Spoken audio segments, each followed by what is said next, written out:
Vamos lá então, nosso estudo do livro Loucura e Obsessão, do nosso querido Manuel Filomeno de Miranda, do nosso querido Divaldo, capítulo 13, Revelação Libertadora. Nós acompanhamos no capítulo anterior aquela confrontação entre dois perseguidores daquele nosso protagonista, né, o Carlos, espírito que trazia aquela esquizofrenia, aquela condição catatônica, né, aquele espírito bastante perturbado nessa existência, pelo fato de no passado ser um senhor de escravos e naquela época ele ter então subjugado muitos daqueles irmãos que estavam na condição de escravidão. E agora ele voltava sofrendo as perturbações, não só da própria consciência, mas também da perseguição daqueles que foram suas vítimas. Dois espíritos, um ex-escravo e uma ex-escrava, um se apresentando como Exu e a outra se apresentando como Pombagira, né, dois espíritos de grande força pelo sentimento que os movia, que era o sentimento de ódio, né, aquele desejo de vingança. Bom dia, Andréa. Então eles foram apresentados, foram confrontados e foram recolhidos pela instituição.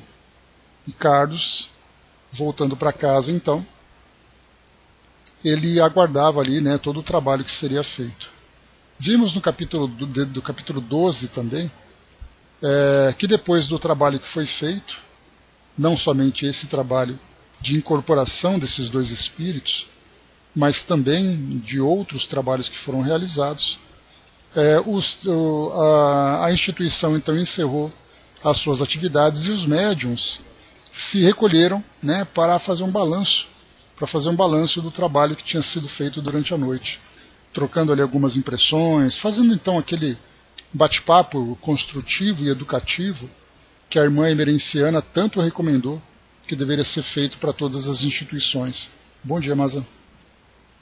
E não só, né, faz o trabalho, de repente acabou o trabalho, cada um vai para sua casa e cada um vai cuidar da sua vida, mas que esse momento pós-trabalho fosse ali um momento proveitoso para todos, né? Bom dia, Marion. Fosse um momento proveitoso para todos. Então, depois desse bate-papo todo, encerraram as atividades presenciais e todos foram para casa já no alto da noite. Nesse capítulo 13, então, a gente vai acompanhar os desdobramentos que aconteceram no trabalho no plano espiritual, na instituição, né, com os médiuns, inclusive, em desdobramento, e a presença também, que foi mencionada no final do capítulo, a presença de muitos encarnados, né, que iam até a instituição em busca de ajuda, em busca de orientação, ou muitas vezes ali, né, perdidos, desorientados. Então encarnados e desencarnados ficavam ali, né, se movimentando dentro da instituição, só que agora na dimensão espiritual. E ela inclusive mencionou algo bastante interessante para nós, a presença de muitos espíritos que eram ex-escravos ou indígenas, como trabalhadores bastante conscientes, bastante dedicados, bastante disciplinados, trabalhando junto a esses espíritos, né, que estavam ali recebendo atendimento. Alguns apenas ali na condição de sofrimento e outros bastante rebeldes. Então, esse foi nosso capítulo 12. Capítulo 13, Revelação Libertadora. A irmã emerenciana convidou-nos à reunião que seria realizada na sala que se destinava às orientações já nossa conhecida. Eles tinham participado na noite anterior de uma reunião nesse mesmo ambiente no plano espiritual. Né? Nesse momento foram chegando os companheiros liberados pelo sono físico que deveriam participar daquele trabalho especializado. Os dois médiuns aos quais nos reportamos durante o tratamento espiritual pelo choque anímico apresentavam-se relativamente lúcidos, porque acostumados a esse mistério, e foram recebidos com carinho pela benfeitora, que os acomodou nos lugares que lhe estavam reservados. Então esses dois médiuns foram aqueles que trabalharam na incorporação, né, desses dois espíritos obsessores que estavam ali junto a Carlos. Né? Então agora eles no plano espiritual continuavam o trabalho, continuavam a tarefa. Alguns cooperadores das tarefas mediúnicas, adestrados nos fenômenos de desdobramento, encontravam-se também presentes na condição de auxiliares prestimosos. A sala estava isolada por uma barreira fluídica, impeditiva a qualquer incursão de malfeitores interessados em perturbar a operação que se iria iniciar.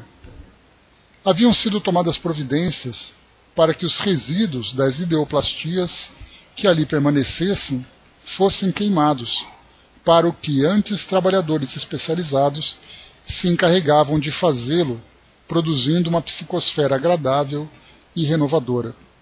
Aqui é interessante ele falar sobre esses resíduos de ideoplastias que seriam queimados, né? Que seriam ali dissolvidos, né, digamos assim, porque a presença daqueles espíritos que estavam bastante perturbados, bastante adoecidos, deixavam impregnados aquele ambiente com esses resíduos. Nós vemos, inclusive, nos estudos que são feitos de psicometria, por exemplo, que é aquele fenômeno anímico em que o indivíduo, aquele que é o médium nesse caso, ele tem a possibilidade, né, de, além da sua própria capacidade anímica, de ter contato com os fluidos impregnados num ambiente, num objeto, sobre o histórico daquele objeto, né? Principalmente se ele se encontra imantado por ideoplastias, por esses resíduos que fizeram parte de uma experiência bastante dolorosa, bastante marcante. Então a gente vê que esses fluidos gravam ali as suas histórias. E aqui nesse caso, esses resíduos ficavam ali então impregnando aquele ambiente, então faziam esse trabalho de depuração. Claro que para nós é algo que, né, bom dia, embaixador, aquilo que nós acompanhamos hoje é uma faxina material, né, em que você vai lá, passa aquele sabão, aquele desinfetante e tudo mais para tirar aquilo que é uma sujeira material. Mas no plano espiritual existe também essa higienização, através de um recurso que nós desconhecemos, né, mas que é necessário para tornar o ambiente, então, como foi colocado aqui para nós, produzindo uma psicosfera agradável e renovadora. Pode abraço. Eram 2 horas e 30 minutos da manhã, quando foi trazido Carlos pelos vigilantes e o seu genitor. Então agora todo o trabalho acontecendo na dimensão espiritual. O jovem, muito enleado pelos fluidos que ingeria e o envolviam, apesar das providências socorristas que foram tomadas desde o atendimento, apresentava-se inconsciente, em profundo sono, maneira mais eficaz de transportá-lo sem agitação. Aqui a gente lembra que o contato que ele teve com essa tarefa de auxílio aconteceu há 2 dias. Né? Então a gente imagina um espírito que traz ali marcas de mais de um século, marcas profundas, além da própria perseguição que ele recebia atualmente, né, fazendo com que aquelas imagens ficassem sempre ali vivas na sua memória. Então a gente sabe que literalmente não é de um dia para o outro que aquilo vai se transformar. E aqui nós falamos de um dia para o outro, porque nós estamos aqui no 2º dia. Então o primeiro atendimento dele foi no dia anterior. Então ali, apesar dessas providências, ele ainda trazia marcas profundas daquela situação que ele experimentava, daquela doença espiritual da qual ele sofria tanto. Posto em uma cadeira ao lado da mentora, prosseguiu sob o amparo dos amigos que o assistiam. O genitor, que nos saudou com expressão de felicidade, não ocultava a emoção por saber quanto significava aquele serviço de amor reservado ao filho. A reunião foi entregue ao venerável Dr. Bezerra, a fim de que ele a conduzisse. Assim, o instrutor afável solicitou à diretora da casa que fizesse a prece de abertura, no que foi prontamente atendido. Aqui, bem interessante a gente observar que a tarefa para auxílio de Carlos foi entregue então ao Dr. Bezerra, para que ele fizesse a condução dos trabalhos. E aqui mostra para nós, né, um espírito da envergadura dele, que trabalha sem as fronteiras que nós criamos. Porque nós, encarnados, né, dependendo aqui da nossa interpretação da crença, da filosofia que nós abraçamos, nós acreditamos que todos aqueles que são mencionados ou que fazem parte ali, né, do conjunto de intercessores, de referências, são propriedades nossas. Então, quando a gente ouve, por exemplo, que Jesus pertence à minha igreja, não à sua religião, que Deus pertence a nós, Deus é fiel a nós e não a você. Então é uma pretensão humana bastante característica. E aqui é muito comum a gente dizer que não, Dr. Bezerra é um espírito espírita e, portanto, ele só trabalha com espíritas. E eis aqui ele conduzindo um trabalho num centro, numa instituição de outra filosofia, mas que trabalha dentro das mesmas diretrizes de amor trazidas por Jesus. Então essa ideia nossa de posse é como se Jesus passasse num corredor humano e aí então todos tentassem segurar sua roupa, rasgando ali as suas vestes, imaginando que ele pertence a esse ou aquele grupo. E no final ele sairia todo rasgado, né? Porque todo mundo queria pegar um pedaço dele. E na verdade ele não pertence a ninguém, ele pertence a todos, né? Nos seus ensinamentos, na referência que ele apresenta para todos nós. E Deus então nem fala, né? Porque conforme a gente já estudou, ao falarmos de Deus, lá na primeira questão do Livro dos Espíritos, que é Deus, a gente viu o quão distantes nós estamos da mais superficial interpretação do que significa realmente Deus. Porque tudo aquilo que nós trazemos como interpretação é uma referência a tudo aquilo que nós temos no mundo material. Que Deus é pai, que Deus é um general, que Deus é aquele indivíduo com uma aparência humana, que traz inclusive sentimentos e valores humanos. E nós estamos ali completamente ignorantes ainda sobre a sua grandeza. Principalmente quando nós, ao observarmos, né, as grandes descobertas da ciência, as grandes descobertas da astronomia, nós olhamos, por exemplo, para os confins do universo e pensamos que Deus se encontra lá. Enquanto nós aqui imaginamos que ele pertence a nós, pequenos seres aqui desse mundo, né, tão pequeno, tão, não vou dizer insignificante, porque para Deus todos nós temos significado. Né? Então, todos nós aqui presentes, né, mas imaginando que ele pertence às nossas crenças, que ele deve se apresentar conforme as nossas próprias convicções. Então, feliz de nós, né, que temos a doutrina espírita, que vai trazendo para nós uma nova interpretação, um novo entendimento, mostrando realmente a nossa real posição. Em que o nosso orgulho, em que a nossa vaidade, em que o nosso egoísmo não passam de imperfeição do nosso caráter.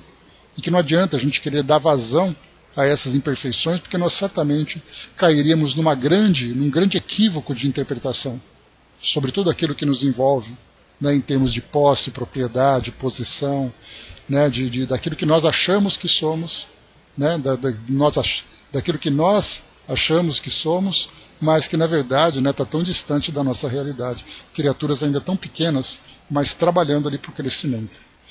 E seguindo. Então a reunião foi entregue ao Dr. Bezerra para que ele a conduzisse. Foi pedido então à irmã Emereciana que fizesse a prece de abertura, e ela assim o fez. Jesus amado falou com unção superior. Os teus discípulos, seguindo as lições que nos legaste, dispomos-nos ao auxílio fraternal sobre as tuas bênçãos, reconhecendo a escassez de recursos de que dispomos. Não obstante, confiantes no auxílio que flui da tua misericórdia, exoramos que nos dirijas, distribuindo entre nós os tesouros da sabedoria e do amor para o mistério a que nos dedicamos. Somos espíritos enfermos, buscando a medicação que nos liberte do mal perturbador. Especialmente rogamos pelos irmãos mais doentes do que nós, aqueles que ainda desconhecem as leis do amor. Perturbaram-se nas aflições que buscaram por não saber recebê-las, e agora padecem de grave loucura. Desejam justificar aqueles que os feriram, olvidando-se de que foram eles mesmos os desencadeadores do processo. Planejam de esforço, esquecidos do perdão, e afundam-se em mais cruéis conjecturas de dor. Sofrem, e em vez de libertar-se do aguilhão, cravam-no em quem supõe responsável pelo seu desespero. Para todos nós rogamos piedade, e para eles em especial misericórdia crescem, pois que não têm consciência do que fazem, tal a tua infelicidade. Inspira-nos e inspira-os a mudar de posição, a descobrir a fonte inexaurível do amor que os felicite. Vem, Senhor, e comanda o nosso esforço, dando-lhe direção correta e segura no bem.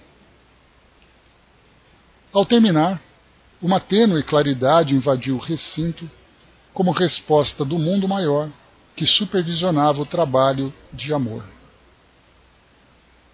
Aqui é bonita, né, essa preparação de perceber assim que a prece, que é uma força tão poderosa e que nós desconhecemos tanto, e aquilo que é trazido para nós, né, nos relatos, nas instruções que chegam através da literatura, a gente tem essa ideia, né, de como uma prece sincera e profunda que nós tentamos fazer, mas que pelo fato de nós nos encontrarmos ainda tão envolvidos, né, por essas impressões que só os nossos sentidos podem perceber, mas quando a gente vê isso acontecendo no plano espiritual, essa resposta direta, essa resposta clara, esses pedidos sinceros que chegam, fazendo com que esses trabalhos, né, tragam o resultado, isso é muito bonito, muito inspirador para todos nós, né, que guardemos esses exemplos para fazer com que na prática nós consigamos também tornar, né, tornar a prece uma ferramenta, um instrumento de trabalho para todos nós. Nesse momento, 2 auxiliares espirituais trouxeram a jovem ex-Bombogira, foi colocado o nome, né, Bombogira, que é a mesma coisa que Pombagira, né, que recebera o tratamento de desimantação em profundo sono e que lhe não atenuava os estertores. Então ela estava indo em profundo sono, onde a Cássio. Então ela estava ali em profundo sono, mas ao mesmo tempo ainda trazendo na sua mente todas aquelas perturbações que ela tanto viveu durante esse tempo todo. Lembrando, né, que ela, na condição de ex-escrava, ela não teve uma outra reencarnação durante esse período. E lá se passaram quase ou mais de 150 anos, em que ela ficou presa àquelas mesmas ideias, aqueles mesmos sentimentos. Então, para espíritos nessas condições, e nós vemos isso, né, de um modo bastante prático na nossa própria realidade. Quando nós trazemos, né, as nossas angústias, as nossas aflições, as nossas ansiedades, quantas e quantas vezes, né, nós dormimos aquele sono perturbado, ou acordamos em sobressaltos, ou fazendo atividades, a nossa mente não consegue se desligar daquelas dificuldades, trazendo para nós ali tanto sofrimento moral. E nesse caso dela aqui, não era apenas um sofrimento, era ali uma realidade que ela tinha vivido, né, de perseguição, de violência de todas as formas, de uma execução que ela sofreu, porque ela é uma escrava rebelde, portanto, ela merecia morrer como exemplo a todos os demais, e foi isso que ela vivenciou, e de lá para cá, nesse desejo de vingança e perseguição, ela veio então há mais de 150 anos alimentando esse sentimento. Então esse tipo de espírito jamais vai conseguir encontrar um minuto de paz. Exatamente porque a sua mente se encontra nessa monoideia, né? Então essa ideia fixa, essa ideia única de provocar o sofrimento, de satisfazer o seu desejo de vingança contra aquele que foi o seu algoz. Por isso, então, quando foi colocado para nós que ela recebeu um tratamento de desimantação em profundo sono, que lhe não atenuava os estertores, quer dizer, que não diminuía o seu sofrimento. Então, mesmo inconsciente, era aquele pesadelo que ela vivia constantemente, tentando ali, né, satisfazer aquele desejo. Foram-lhe aplicadas forças restauradoras para o despertamento, e logo tal se deu, foi encaminhada a incorporação na mesma moça que lhe fora médium, havia algumas horas, com o objetivo de prosseguir na operação libertadora das longas fixações e ao mesmo tempo para diminuir-lhe a fúria durante o cometimento em início. E aqui também algo interessante que é colocado. Médiuns, ou seja, médiuns aqui no plano físico se tornam médiuns no plano espiritual. Essa é uma questão que a gente não consta, por exemplo, que não consta para nós nos nossos manuais, como é o caso do Livro dos Espíritos, né? Porque aqui o manual, o Livro dos Espíritos, ele é como ele era chamado inicialmente, né, o manual dos evocadores. E, portanto, tudo aquilo que é observado diz respeito à relação entre o mundo físico e o mundo espiritual. Mas do mundo espiritual a gente conhece muito pouco. André Luiz havia mencionado alguma coisa sobre desdobramento no plano espiritual, que ele então, em sonho no plano espiritual, ele acabou então chegando a dimensões mais elevadas, através da emancipação do espírito como encarnado. E aqui a gente vê, né, um médium no plano espiritual servindo de intermediário para um espírito que se encontrava ao lado dele. Olha só que tarefa, que novidade, né, que tarefa diferente que nós acabamos tendo esse contato. É claro que por falta de maior detalhes, por falta de subsídios, né, a gente acaba guardando essa informação, esperando, né, que no momento oportuno ela se torne mais detalhada, mais aprofundada, mas a gente pode entender que o fenômeno é o mesmo, né, fluido com fluido, mente com mente, então tem ali a transmissão.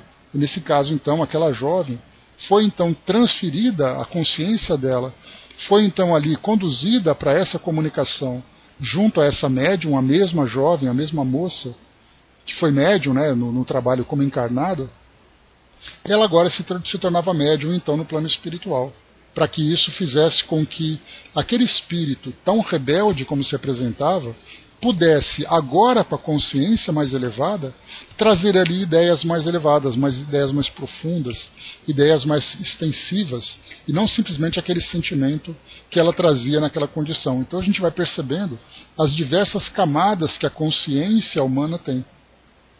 A consciência que nós temos aqui quando encarnados, na condição de vigília, na condição de despertos, a condição que nós temos no plano espiritual, nessa condição mais próxima nossa aqui do mundo físico, as condições mais sutis que o espírito pode alcançar, emancipando, elevando a sua consciência. Então a gente vê que toda aquela simplicidade, né, que o espírito pensa uma coisa no plano espiritual e pensa uma coisa no plano físico. Até mesmo no plano espiritual, ele tem condições de expandir sua consciência e alcançar pensamentos mais elevados e mais profundos. Né, então fica para nós aqui esse detalhe que nós observamos, né, vendo aqui que mediunidade também acontece no plano espiritual. E a gente vai lembrar que a palavra mediunidade foi cunhada por Kardec, falando sobre o médium ser um medianeiro entre o espírito e a matéria. Mas a gente estende para o plano espiritual também para esses espíritos que se tornam intermediários entre consciência mais elevada e essa consciência mais presa naquela condição em que o espírito se encontra. Vamos lá.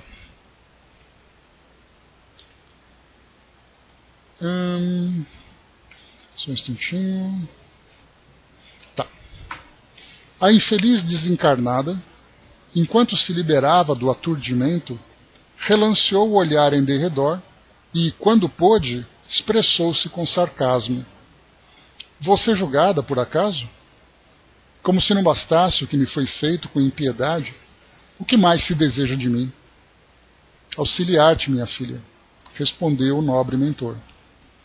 Contrastando com a interlocutora, a sua era uma voz suave e doce, sem vulgaridade e piegas, portadora de uma vibração penetrante que provocava relaxamento da tensão e dava paz. Aqui a gente vai falar um pouco sobre as vibrações, né? A vibração da voz, a vibração do pensamento, né? A forma como nós podemos, por exemplo, ter um relacionamento com outras pessoas, fazendo com que a nossa simples presença, o simples modo de pensar e o modo de falar, sem falar no conteúdo, já é o suficiente para provocar, né, um estado positivo ou negativo.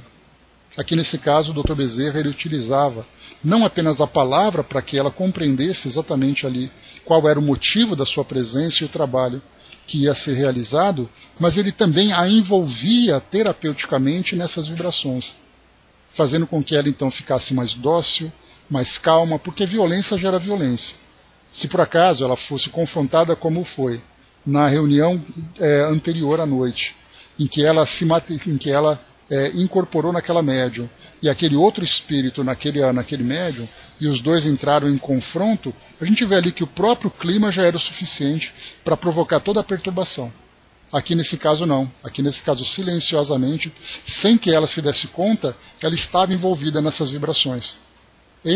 Claro, pelos espíritos que estavam ali presentes naquela reunião e por aqueles que davam à distância suporte para aquele trabalho.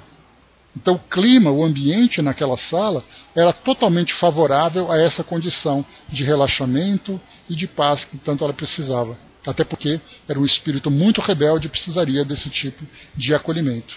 Então é importante a gente ver que o que acontece num centro espírita, o que acontece num templo religioso que seja, quando ele traz aquele estado de paz, de harmonia provocado pelos presentes. E por isso que as pessoas falam, eu me sinto em paz nesse lugar. Não é pelo lugar, é pela vibração que é provocada nesse lugar. As imagens trazem para nós uma indução, porque os nossos sentidos vão captando tudo isso. Mas o conjunto harmônico mental que prevalece naquele lugar envolve a todos. Então a gente vê essas energias tão fortes envolvendo e tranquilizando as pessoas naquele local. E isso acontece em nossas casas, acontece em nosso trabalho, em qualquer tipo de ambiente. Então onde existe fraternidade, onde existe o amor, as vibrações trazem esse mesmo tipo de característica de vibração. Notei que a comunicante se expressava em português muito claro, diferindo do que sucedera no intercâmbio anterior, porque no intercâmbio anterior ela trazia as palavras características da linguagem africana, porque ela ainda se via como escrava e, portanto, trazia, porque ela foi trazida da África, ela, o marido, o filho, foram trazidos escravizados, e ali então ela teve que se adaptar à linguagem aqui do Brasil. E por isso então era aquela linguagem muito carregada de sotaques, dificuldades de interpretação, os termos que eram utilizados, só que agora nessa comunicação ela começava a falar em português muito claro. Vamos entender aqui o fenômeno. Felinto, que era aquele trabalhador que nós conhecemos, desencarnado do grupo, imediatamente explicou-me. Nas psicofonias em nosso plano, é mais fácil a transmissão do pensamento sem as fixações do espírito. Ideia a ideia, a verbalização ocorre pelo automatismo da mediunidade, no idioma do intermediário. Então, se o médium, no plano espiritual, tem ali o seu idioma, tem ali a sua cultura, ele simplesmente faz ali aquela interpretação. Porque a médium, em vez dela falar, ela pensa. E o médium traduz isso nessa linguagem do português. Porque ela, mentalmente, continua ainda presa naquela personalidade, então, que ela adotou durante tanto tempo. E aí, então, pergunta Filomeno, e o espírito se dá conta? Quase nunca, especialmente nesse caso de perturbação forte. O seu pensamento se exterioriza, como dissemos, no idioma do médium, e ele ouve inversamente, traduzindo na sua língua ancestral, um fenômeno mente a mente que a gente não compreende. Mas ali eles compreendiam, então, aquilo que ela dizia de uma forma clara, e ela, por sua vez, compreendia aquilo que o espírito, aquilo que eles diziam, porque a mente do médium fazia aquele trabalho de ida e vinda. Ele traduzia e depois interpretava para ela. O que se deseja de mim? Indagou com ironia. A tua paz e renovação, respondeu o benfeitor, que te farão feliz, retirando-te desse demorado sofrimento. Eu, no entanto, sou a vítima. Por essa razão está sendo ajudada. E se me recuso a isso?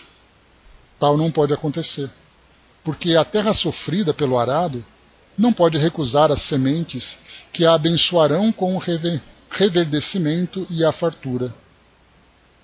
O meu é um plano de vingança. Baga a baga de desespero, desejo cobrar e nunca desistirei, mesmo que nele me aniquile.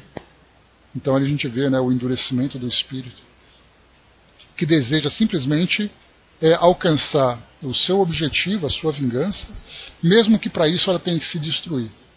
Tamanha ali a profundidade do ódio que nós vemos. Não é esse um plano de vingança, mas de loucura, que te fará mais desventurada, cada dia em pior situação, sem jamais aniquilar-te, pois que o amor não cria para destruir. ouve agora antes que se te faça irreversível a decisão. Neste momento poderás, por tua escolha, programar o futuro, enquanto a rebeldia te levará a ele, sem outra alternativa, em situação mais lamentável. Ninguém foge ao progresso, e ora chega o momento da tua renovação. Aqui também é algo interessante da gente ver, que para ela, naquele momento, é um momento decisivo, em que ela tem a oportunidade de tomar uma decisão para poder aceitar o novo destino que é programado para ela, ou resistir a esse destino e ser conduzida à sua revelia. Ou seja, no caso, por exemplo, de uma reencarnação compulsória, em que ela estará numa condição em que a dor será para ela a grande terapeuta. Mas aqui ela tem a oportunidade de tomar uma decisão para evitar que isso aconteça. Aqui quando fala que ninguém foge ao progresso, e ora chega o momento da tua renovação, para ela aquele momento é um momento importante. Mas nós já vimos em outras passagens muitos espíritos que permanecem ainda nessa condição. E por que não chegou o momento para eles? Porque cada um tem a sua história, cada um tem a sua própria condição. Nós vimos, né, enquanto para ela esse momento durou 150 anos, para André Luiz durou 8. Para outros espíritos, rapidamente. E para outros espíritos que nós não conhecemos, estão nessa condição no plano espiritual, muitas vezes numa condição milenar. Tamanha a profundidade do endurecimento, da revolta, da rebeldia que eles trazem. De que forma que o plano espiritual, então, que os trabalhadores escolhem o momento certo? Desconhecemos. É feita uma análise da circunstância do espírito, é conhecido ali o seu estado moral, tudo aquilo que diz respeito, né, à sua história. E, portanto, e para nós, né, que temos ali uma visão tão limitada, porque tudo para nós é uma visão do nascimento até o túmulo. Ou seja, você nasce, vive e morre. No plano espiritual, você é imortal. E essa imortalidade vai sendo registrada no tempo, no nosso tempo, mas de uma forma diferente para o espírito. E por isso, então, alguns espíritos são auxiliados rapidamente. Outros espíritos aguardam o momento ideal, mesmo que ele continue nessa condição de sofrimento. Porque oferecida a oportunidade, ele, então, pode recusar. E aí, então, vão ser tomadas medidas que nós também desconhecemos, mas são medidas terapêuticas para fazer com que ele, então, desperte a consciência e mude a sua condição. Para isso, então, nós temos recursos diversos no plano espiritual, que é, por exemplo, o isolamento em regiões do plano espiritual, como nós já vimos em comunidades, né, em faixas vibratórias muito densas de muito sofrimento. Temos aqueles espíritos que são conduzidos para reencarnações compulsórias, reencarnações contra a sua vontade, mas em condições muitas vezes bastante limitadas, para que ele possa apenas vivenciar a reencarnação, recebendo ali, né, os cuidados, as vibrações, enquanto a sua consciência vai sendo trabalhada. Então ele pode, aparentemente, ser um espírito que tem uma reencarnação improdutiva, mas que, na verdade, consciencialmente, ele vem sendo trabalhado ali de uma forma, né, homeopática, de uma forma contínua, que nós não podemos perceber. Então, por isso que para ela, esse é um grande momento. E ela responde: insisto, sou eu a desventurada. Não o negamos. Isso se dá porque o queres. A dor, enlouquecendo-te, faz-te prezar a própria desdita, a que te apegas como falsa justificativa para prosseguir no sofrimento que te agrada. Então, aqui nesse caso, a gente lembra que ela nem se dá conta que ela está numa condição de sofrimento. Porque para ela fazer o mal àquele espírito, ao Carlos, que é a vítima da sua perseguição, que foi algoz no seu passado, para ela é o seu objetivo maior. Então não importa o que é felicidade, porque felicidade nesse momento seria abrir mão daquilo que ela tem. E aí nesse caso a gente tem o orgulho não apenas ferido, mas um orgulho dilacerado, em que fez com que ela então buscasse essa vingança, buscasse fazer sofrer para diminuir o próprio sofrimento. Só que na verdade ela acaba se iludindo. Então por isso nós temos aqui, né, que ela mesma cria essa circunstância pelo tipo de sentimento e de pensamento que ela cultiva. Bom dia, Dudu. Enquanto o Dr. Bezerra lhe exortava à meditação, ao raciocínio, a modulação da voz que a envolvia em vibrações de reequilíbrio era acompanhada de igual exteriorização que se lhe irradiava do plexo cardíaco, vestindo o espírito sofrido com energia salutar. Aqui mais uma vez, enquanto o Dr. Bezerra conversava com ela para despertar sua consciência, aquelas vibrações iam fazendo com que ela se tornasse mais acessível, se tornasse mais flexível, porque são vibrações irresistíveis, né? Há aquele espírito que ele pode, aparentemente, resistir pela sua condição, né, de profundo ódio que ele sente, mas é um trabalho que é feito gradativamente. A gente vai lembrar aqui mais uma vez daquele capítulo, né, a torre, lá no Hospital Maria de Nazaré, onde naquela torre tinha um espírito, então, que ficava aprisionado naquela condição, e nessa prisão ele ficava o tempo todo recebendo o acompanhamento, recebendo ali, né, as orientações de um mentor que se dedicava a ele. E aí nós vamos encontrar, por exemplo, né, que a gente lembra, né, que espíritos tão agressivos que viveram no nosso mundo e que hoje sofrem tanto, o caso, por exemplo, de personalidades da nossa história, né, que nós vemos ali que foram ditadores, que foram perseguidores, que foram cruéis, carrascos. Esses espíritos no plano espiritual, por pior que eles sejam, eles estão ali passando por esse processo de transformação. Processo esse que traz um roteiro que, mais uma vez, nós conhecemos de uma forma muito superficial a partir desses pequenos exemplos que são trazidos no livro. Onde é guardado o momento certo. A gente lembra, por exemplo, o livro Libertação, quando Gregório, aquele espírito que era um líder daquela comunidade no plano espiritual, quando André Luiz foi então convidado para participar daquela missão, o espírito mentor dele, não me recordo o nome dele, se era Alexandre, se era outro nome, mas aquele espírito mentor, quando ele foi então convocado pela mãe de Gregório, que vinha de esferas mais elevadas, ela se materializou através ali de um equipamento no plano espiritual, e ela então pediu que era o momento de cuidar do filho. E olha que aquele espírito estava ali naquela condição há mais de 3 séculos. Então ela dizia, porque ele se encontra no tédio, ele se encontra cansado daquela vida. Então é o momento ideal de aproveitar e trazer para ele oportunidades. Como é o caso, por exemplo, da própria presença dela, no que a gente vê no final do livro, que foi essa dela que recolheu o filho depois de todo o trabalho, né, de esclarecimento, de envolvimento por parte daquele mentor que coordenava aquela missão de transformar esse espírito.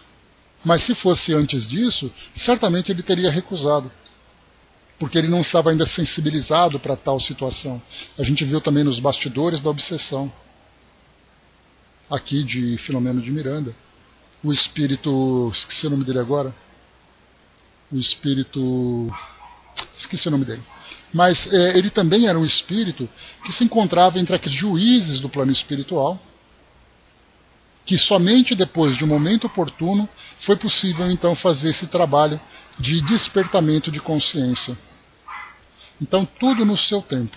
E aqui o que é colocado para nós é que agora esse espírito então poderia ser sensibilizado, não apenas pela conscientização, mas também por esse envolvimento fluídico que faria com que ela começasse a ter sensações diferentes, diferente daquilo que ela vivia na sua realidade, que era sempre aquelas vibrações densas, odiosas, dolorosas, que para ela era ali o que agradava, era o que para ela era prazeroso para ela. Porque a entidade prorrompesse em pranto de desespero, ao qual se misturava a revolta, o mentor despertou o enfermo, que lentamente recobrou a razão, dando-se conta de estar em uma reunião, embora lhe ignorasse a finalidade. Então agora era o momento de despertar o Carlos, que estava ali inconsciente naquele ambiente, né?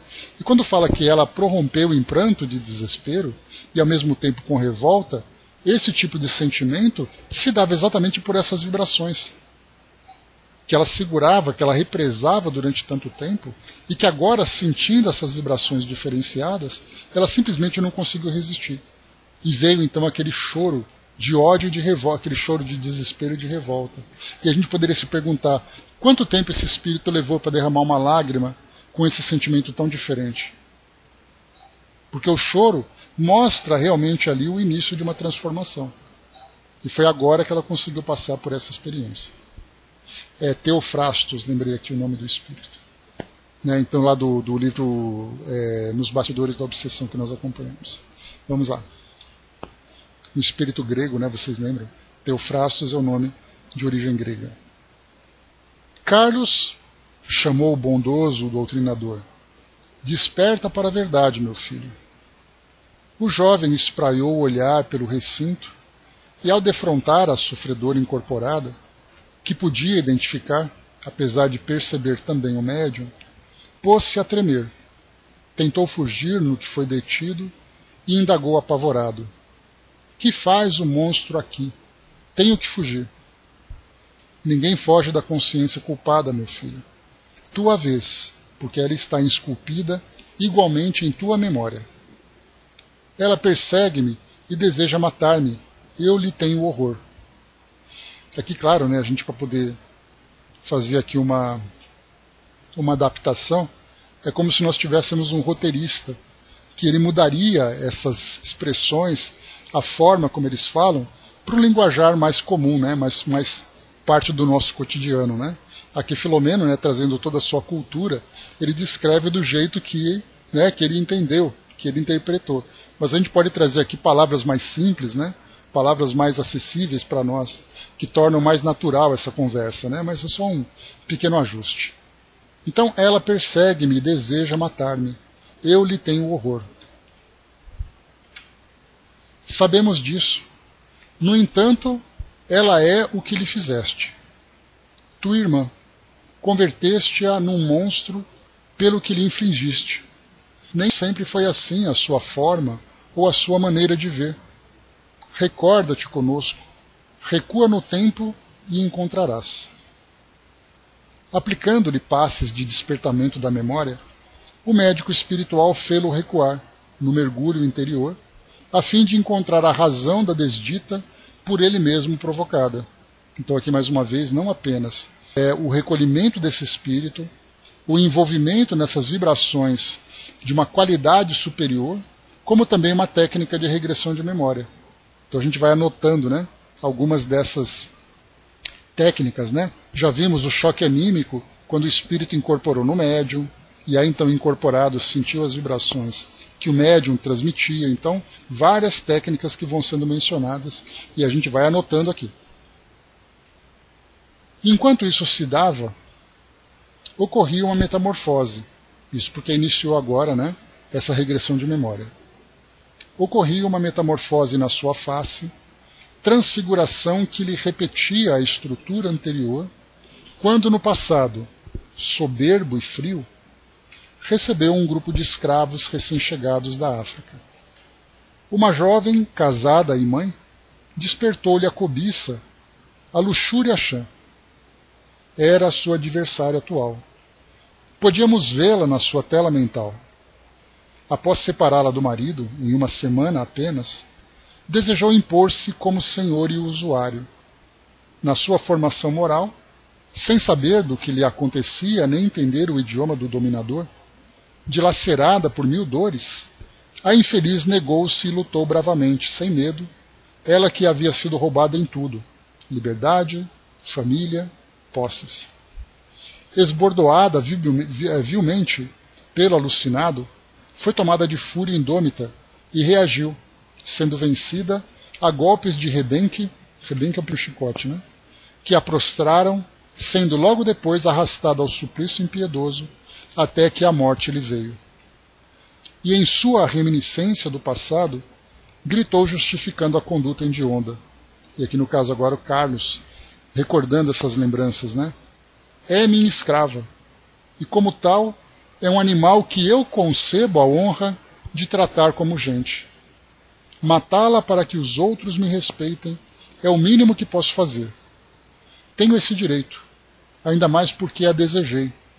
E isso é para ela um destaque por haver sido eleita pelo seu senhor. A atormentada, sentindo-se diretamente evocada, deteve o pranto, ergueu a médium, o dedo acusador bradou: Eis aí o miserável. Estrangulá-lo é meu direito, e irei fazê-lo. Roubou-me o marido e afastou-me do filhinho. por fim queria abusar de mim como se eu nada fosse. Em minha tribo se preservavam os direitos e a honra das mulheres. Aquelas que se entregavam ao vício tornam-se serviçais das outras, quando não são expulsas do clã. Hei de vingar-me, porque é o ódio que me tem permitido viver para esperar esse momento. E ele responde: fui e sou teu senhor. Comprei-te e pensava estivesses morta. Já que sobrevives, exijo a tua submissão. Totalmente tresvariada, ela pôs-se a gargalhar. Pois é, Brás, né? Isso porque, como eu sempre falo para vocês, quando nós estudamos um caso como esse, em que esses dois espíritos se encontraram naquele momento em que ele era um senhor de escravos e ela veio escravizada da África, a gente conhece a história deles a partir daquele momento. Qual era o histórico anterior de cada um deles? Será que era um reencontro de espíritos? Será que ele teve oportunidade naquele momento de fazer algo diferente e os seus valores ainda tão imperfeitos fizeram com que ele caísse nessa armadilha que ele mesmo criou? E no caso dela, por que aquele espírito foi trazido na condição de escrava, com tanto sofrimento, com tanta dor? Dor moral, dor afetiva, dor física, dor de toda a ordem. Porque a gente lembra, né, que estudando sobre a irmã emerenciana, ela que hoje era ali uma orientadora daquela instituição, ela viveu 2 encarnações na África e vivendo a escravidão. Mas antes disso nós conhecemos a sua história, que era um espírito que viveu na Dinamarca, se eu não me engano, tendo ali a condição de uma nobre, e ela acabou abusando daquela condição, reencarna na África para grande aprendizado. Mas e se nós fôssemos além? O que fez com que ela tivesse, por merecimento, reencarnar na Dinamarca para viver aquela nobreza, aquele conforto material, aquela estrutura que ela tinha? Qual era o seu histórico anterior? Então a gente vai puxando esse fio dessa teia de aranha e vai ali, né, desenrolando aquele novelo até chegar em períodos imemoriais da nossa história. Então o que os espíritos trazem para nós nesses livros são momentos importantes da história de determinados espíritos. No caso de Emmanuel, por exemplo, né, nós estudamos aqui sobre os ensinamentos que ele traz hoje, e ele próprio se apresentou contando a sua história de 2000 anos. Mas quem foi Emmanuel antes de 2000 anos? E assim a gente vai, vivendo a nossa imortalidade, percebendo quantas e quantas experiências nós vivemos. Aqui então, né, quando Carlos se colocou nessa posição tão autoritária, dizendo que ela deveria se submeter a ele, né, o Dr. Bezerra então chamou a atenção. Desperta, filho. Passaram-se mais de 150 anos desde aqueles dias. Volveste ao corpo, mas ela não. Olha só então, ela ficou 150 anos nessa mesma condição, pensando, tramando, vivenciando esse sentimento tão perturbado, e ele reencarnou nessa condição tão sofrida. Então volveste ao corpo, mas ela não. Escapou-te a sanha peçonhenta, continuando a viver, além da carne, qual ocorre com todos nós. O teu poder mentiroso também passou. Esse poder mentiroso, né, é aquele poder que ele achava que tinha por ser senhor de escravo, que é uma doce ilusão, a mesma ilusão que nós continuamos vivendo até hoje, né? Porque eu sou importante porque eu tenho carro, porque eu tenho casa, porque eu tenho conta bancária, porque eu tenho essa posição, é um poder mentiroso, é um poder ilusório, que aquele que se deixa levar, certamente depois trama para si mesmo também um caminho bastante doloroso de reconstrução de si mesmo, né? O teu poder mentiroso também passou. Mudou-se o quadro. Agora é ela quem se utiliza de meios que desconheces para perseguir-te, submetendo-te. As tuas loucuras levaram-te, naquele tempo, a crimes que ninguém tomou conhecimento, porque eram contra os fracos e as leis arbitrárias te permitiam praticá-los sem que prestasse contas a quem quer que fosse. A gente vai lembrar, né, que naquela época, na lei da escravidão, era um direito do proprietário fazer com que o escravo fosse ali apenas um objeto, né, um animal, nem animal, né? Porque há historiadores que trazem registro que muitos senhores de escravos tratavam com mais consideração os seus animais do que os escravos. Aquele cavalo que ele montava, por exemplo, era tratado com muito mais consideração do que o escravo que preparava o cavalo. E era uma lei que os homens naquele período, que nós naquele período, né, não podemos nos desvencilhar das responsabilidades da nossa própria história dentro desse contexto, que certamente o temos, né, por isso estamos reencarnados aqui no Brasil. Então, tudo isso traz para nós que, juntando leis tão egoístas dentro daquela condição humana, para tendências tão egoístas que nós já temos, né, ou seja, simplesmente damos vazão às imperfeições que nós já trazemos em nós. As escravas jovens e suas filhas, na adolescência, eram vítimas de tuas sevícias sexuais, após o que as entregava aos feitores ou amigos, para depois impingires os companheiros. As que engravidavam de ti, abortavam sob a chibata pelo crime de haverem cometido. Quer dizer, elas cometeram o erro de engravidar, e por isso elas eram punidas, né? Olha a lei que nós tínhamos naquela época, né? A consciência culpada não esquece. Assim trazes tormento e incapacidades sexuais que contribuíram para a tua alienação, pois necessitas de resgatar todos os seus torpes comportamentos. Aqui há algo interessante também da gente observar. Trazes tormentos e incapacidades sexuais que contribuíam para a sua alienação. Sendo um senhor de escravos e tendo à sua disposição escravas jovens, adolescentes que eram ali abusadas porque ele trazia esse vício, essa sexualidade desequilibrada, agora como encarnado ele continua trazendo essas mesmas tendências, só que ele não consegue satisfazer. Então essa incapacidade para ele é uma limitação que traz uma perturbação ainda maior, porque ele não conseguiu ainda se refazer daquilo. Se ele reencarnasse num corpo, por exemplo, sem nenhum tipo de limitação, certamente ele daria vazão a essas viciações. Continuaria ainda provocando lesões afetivas a si mesmo e às pessoas que eram vítimas das suas ações. Por isso, como se não bastasse ainda todos os erros que ele praticou, as tendências viciosas ainda o atormentavam. Para a gente ver, né, o que é a consciência quando vai então quando vai armazenando esses históricos tão dolorosos que nós mesmos vivenciamos. E ele segue. Isso não é tudo. Interrompeu o mentor a alucinada que acompanhava a narração dos desconcertos morais do seu adversário. Então agora é ela, né? Isso não é tudo.